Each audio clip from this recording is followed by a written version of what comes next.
మేరకు ఈరోజు తెలంగాణ కాంగ్రెస్ ఆధ్వర్యంలో ఇందిరా పార్క్ దగ్గర ధర్నా చౌక్ పిలుపునిచ్చారు.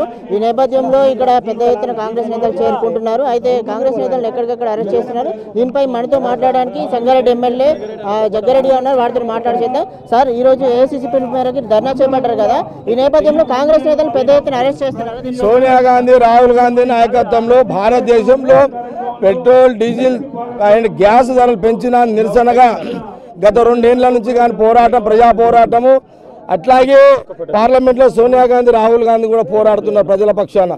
ఈరోజు ఇందిరా పార్క్ నుంచి ఈ పెట్రోల్, డీజిల్ ధరలు, గ్యాస్ ధరలు తగ్గించాలని మరి ఇక్కడ నుంచి మేము మరి రాజ్భవన్కు వెళ్తున్నాము. పోలీసులు ఎంత అడ్డు కలిగినా, ఎన్ని ప్రయత్నాలు చేసినా ప్రజా సమస్యల మీద కాంగ్రెస్ పోరాటం ఆగదు. వాళ్ళు ఈరోజు ఈ రాష్ట్రంలో ముఖ్యమంత్రి పర్యటనలు చేసినా, మంత్రులు పర్యటనలు చేసినా పోలీసులు మాట్లాడరు. అదే మోడీ ప్రభుత్వం మంత్రులు ఎవరు పనిచేసినా మాట్లాడరు. మేము ప్రజా సమస్యల మీద మాట్లాడుతుంటే మమ్మల్ని ప్రజల కోసం పోరాడుతుంటే మమ్మల్ని అణగదొక్కుతుంటారు. వాళ్ళు ఎంత అణగదొక్కినా ఈ పోరాటం ఆగదు. పెట్రోల్, గ్యాస్, డీజిల్ తగ్గేంత వరకు కాంగ్రెస్ పార్టీ పోరాటం కొనసాగుతూనే ఉంటుంది.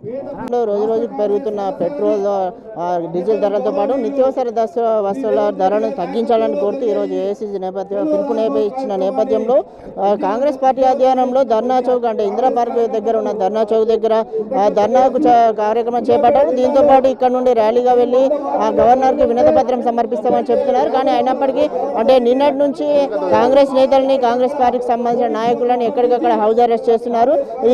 ఇందిరా పార్క్ చుట్టుపక్కల కూడా భారీ ఎత్తున పోలీసులు మోహరించారు. ఈ నేపథ్యంలో అంటే పోలీసులు అడ్డుకుంటే మాత్రం తీవ్ర పరిణామాలు ఉంటాయని కూడా జగ్గారెడ్డి గారు హెచ్చరిస్తున్నారు.